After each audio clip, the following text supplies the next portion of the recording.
Boys. All right, let's talk to Kiana Van Waes. Did I get that right? Corporate Sustainability Analyst at Convoy. Did you put on the Tesla event last night? Were you curious about the EV semi? Very curious about the EV semi. And also, I'm glad you showed the clip earlier. It was pretty cool to see what the cab looks like inside. And Dooner, you nailed my name. So great work. Wow, the easy ones are the ones I always screw up. So I got this one, and I feel good about it. Well, what is a sustain? Because I was looking at your background, right? And you were with like some outdoor companies and that kind of thing beforehand. What does a sustainability or corporate sustainability analyst do at a place like Convoy? Absolutely. Yeah. So my background was actually in outdoor sports industry, and that's really what drew me to Seattle to be able to have the access to our great recreation out here. And so, yeah, most recently I was at Brooks Running for over 5 years, where I was helping to build out their climate action program, setting the company's first science-based targets, managing carbon accounting, and then helping to create programs to actually help achieve those carbon reductions and developing methodologies to account for that. And then at Convoy, what it means, a sustainability analyst at Convoy. So Convoy really is a mission-driven company aiming to transport the world with endless capacity and zero waste. And so this really means that sustainability is embedded to everyone's role at Convoy. It's not just a siloed job on a single team. And so what I love most about my role as a sustainability analyst is I get to act as an internal consultant on initiatives both to reduce carbon emissions in our own operations and in our shippers' logistics supply chains. And in addition, what we'll be talking about today is I get to do our corporate sustainability reporting and then our semi-annual surveys to capture insights from carriers and shippers. Let's get into that, Kiana. Come on, What are we waiting for? But before we do, I always want to know the methodology because stats data is nothing without all that stuff. So who do you talk to for these kind of things, and what do you hope to accomplish by it? Yeah. So actually, to do this, we speak directly to our carriers to understand their perceptions of ranging from quite a few different topics. So we kind of identify some topics to measure over time, and then some new topics that we know that are coming up with governmental regulations, and then understanding the barriers that truck drivers face when it comes to incorporating sustainability into their business. And we actually get incredible engagement in this survey. We did the survey in early September of 2022, and almost 600 mid and small-sized trucking companies participated. And this ranged from dispatchers, drivers, to owner-operators. Wow. So, it's interesting because this whole year, I've been going to see electric trucks, so it's been very much top of mind. Every time I ask the founders and CEOs of these companies about the electric truck and I talk about the markets that they're trying to sell into, they say the big push is really coming from the shippers. And you got me curious. Has that changed at all? Have you seen a change in carrier interest in sustainability from previous reports? Yeah, we've actually seen some super interesting results on this survey. And one that we thought was really interesting. And so we do see it on the shipper side, a lot of pressure mounting as our shippers have set some aggressive science-based targets and net zero goals. And so they're looking to partner across their entire supply chain to reduce their carbon emissions. But we're also seeing this on the carrier side. One key finding of the report were the personal motivations to drive pressures to reduce carbon emissions for carriers. Carriers reported awareness of environmental impact of carbon emissions as a top reason for reducing carbon emissions. And this actually diverges from earlier this year when we surveyed in March of 2022, where governmental regulations were cited as a top reason for reducing carbon emissions.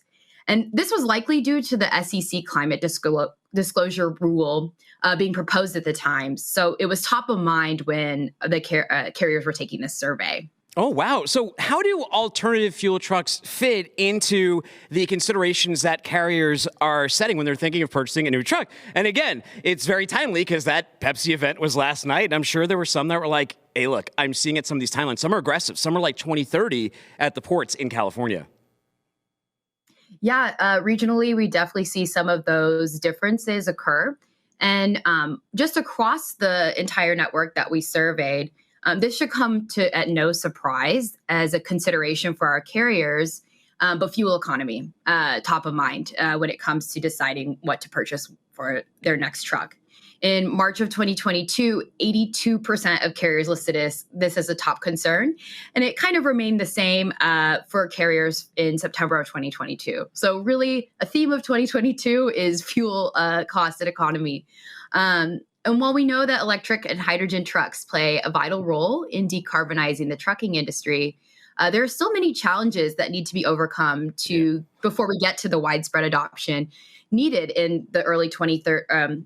Before 2030 to mitigate the worst impacts of climate change. Although I got to say, you're probably excited to hear that Long Beach put in those two free public chargers. So at least it's a start. We're up from 0. I know Baltimore has put in a charger at their port. So it's early innings. We're crying. Look, there's a reason why Tesla, for example, all these companies, they're not putting a ton of these out on the road. They're doing a specific thing with Pepsi because it'll be on dedicated routes and dedicated runs.